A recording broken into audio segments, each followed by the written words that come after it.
we should be dealing with the debt ceiling without conditions. It is important. We're not going to work our way around this. We're not going to negotiate on this. This is the basic duties of Congress. Is the president going to sit down with Republicans and talk about this? Again, this is something that should be done without conditions. We have been very, very clear about that. We are not going to be negotiating over the debt ceiling. It should not be a political football. This should not be a political football, and we should do it without conditions. No, not at all. He has been very clear. We are not going to negotiate over the debt limit. So that's what we want. Conversation until they put out that. We've been very clear about that. We do not want to negotiate on this. We want to make sure that they do what they did the last 3 times and avoid default. They need to put that bill. Put a clean bill on the floor so that they do not continue to hold the American economy hostage. And that's what they're doing, which will have dangerous consequences for not just our economy, for the American people. So that's what we want them to do. Look, we've been very clear that the debt limit should be dealt with without conditions. We've been very, very clear on that. Is the president going to come back to the table with McCarthy to talk about it? What's the plan here? He never came to the table to negotiate on the debt ceiling. That was not something that occurred. That is not something that's happening. We've been very clear. We're not negotiating. What I can tell you is the president believes that it is Congress's duty to get this done. It is their duty to make sure that we move forward with dealing with the debt ceiling. But certainly we're not going to negotiate in public, and our position is going to be very clear that Congress needs to avoid a default, and I'll leave it there, without conditions. We won't negotiate in public on any of this. This is not an issue that we will negotiate on. This is not negotiable. Default is not negotiable. And the idea is someone for the first time is saying, unless you pass this ridiculous budget I have, which is the way I would characterize what the Republican MAGA budget is, unless you pass this budget, we're not going to increase the debt limit and we're going to go bankrupt. The United States of America is going to renege for the first time in history on its debt. And you just can't, no one's ever tied them together before. I've said to the Republican leader, here's the deal.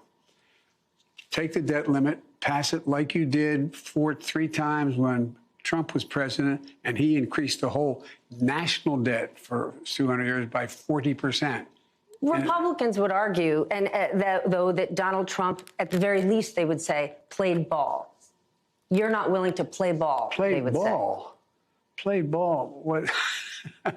He ballooned the debt. He created unemployment. Look, when I came to office, we had incredibly high unemployment. We're in a situation where we had very little movement on anything going on. And look at the employment rate now. First of all, this is not your father's Republican Party. This is a different. No, sir. A different group. And I think that we have to make it clear to the American people that I am prepared to negotiate in detail with their budget. How much you're going to spend, how much you're going to tax, where can we cut? For example, in the first 2 years of my administration, I cut the debt by $1.7 trillion. 1.7 more than anybody's ever done in history. Their budget goes in, there's no possibility they can pass their budget. Zero possibility. They cut 200,000, anyway. I shouldn't get going on it, But the president's team is going to continue to work hard towards a reasonable bipartisan solution that can pass the House and the Senate, because we need Republican and Democrats on this budget negotiation, moving that forward in the House and in the Senate. So our team will stay at it. We will stay focused, and we hope that Speaker McCarthy's team will negotiate in good faith as well. And look, these are how negotiations work, right? It's a little bit of give and take. This is the core of democracy. That's what we're seeing at play here. And as long as everyone understands that you don't get everything that you want when you have negotiations. And so this is a president that understands this. He has been very clear how imperative it is to get this done. And so, look, we're confident, we're optimistic.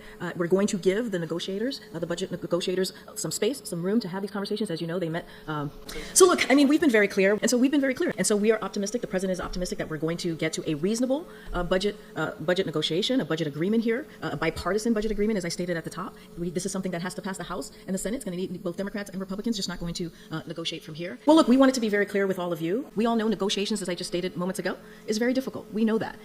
But it is imperative to get this done for the American people. There is a sense of urgency that we have been very clear about. So I think what's important is that there was conversations that just concluded moments ago. I think that's important, right? And we think we need to give them, the negotiators, the budget negotiators, some space, some time to continue that conversation. But we are optimistic. I don't want to take that off the table. We are indeed optimistic. We think and we believe that there is a path forward. And so we're going to give them, the negotiators, some time and some space to do that. The president's going to continue to stay abreast and certainly stay very focused on the negotiations as we move forward. The president has been there before, right? He has dealt with these types of negotiations, these types of conversations before. He knows how this all works. This is not new to him. We're going to give the space to these negotiators, the time and the space to have these conversations. And so, look, we're going to have the negotiators have their conversation. We are very, very clear about that. The president has been very clear about that. What we're having a separate conversation about the budget, as we have been doing, as our negotiators here have been doing, and the president has directed. And so we've been very clear. We cannot default. We are not a country that defaults on our debt. And the president and I have been very clear about that. And so that's what we want to see. Because like clearly there are discussions about Democrats giving away things that they would never ever want to give away. So I mean, there is a negotiation and it's being prompted by something. So if not the debt limit, then what is this negotiation? There's a budget negotiation. This happens every year. When we talk about appropriations, we talk about spending. There are conversations happening about the budget. That is not new. That is regular order. That's what we've been calling for, to go back to regular order. And look, the president has been very clear. Default is not negotiable. You cannot negotiate on the American as Americans paying our bills. That has been very clear. So again, we are confident and optimistic that we can reach a reasonable budget agreement, a bipartisan one that can pass the House and the Senate. This is a conversation that usually happens, right, every year in trying to negotiate on the budget and how we move forward. When it comes to the default, it is not negotiable, and we should be moving that forward without conditions. Regular order under extraordinary circumstances. Look, we're having a separate discussion on budget and spending priorities. That is something that should be happening. That is something that is part of regular order. That is what you're seeing on the Hill. That is what the president has directed his team to do, is to come to an agreement on the budget. Okay. Yeah, sure. If there's no deal on the budget, then the debt ceiling doesn't. So look, the president has held the line on this. It is not negotiable. We should not be negotiating on the debt. This should be done without conditions. Now, we're holding the separate conversation on the budget. That is something that we've been doing for some time now. The president has been clear how he sees moving forward with the budget, and so we're going to have those conversations. But it could lead to a catastrophic economic circumstances if this doesn't get done. About the logistics of this, because you say that they're separate conversations. So what's going to happen when legislation hits Congress and in it is to raise the debt ceiling, but it comes with fiscal spending cuts? Well, we're not even there yet. Right now, where the negotiations are happening on the budget, that's where we are. We believe that we can get to a good place if it happens in good faith.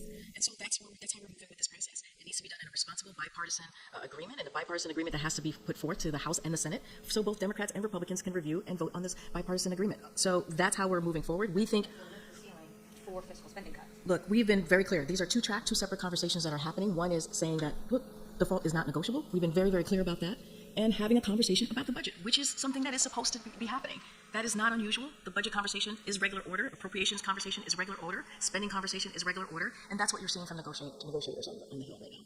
That's what I have said. That's what the president has been very clear. It lays it out right very clearly in his budget on March 9th. Look, this is not negotiable. This has been done 78 times since 1960. The president has said we are not a deadbeat nation. This is something that we have to get done on behalf of the American family. And so we're going to continue to call on Congress to act. We are not a deadbeat country. Has the lack of a deal caused the president's stature here to take a hit? Not at all. Okay.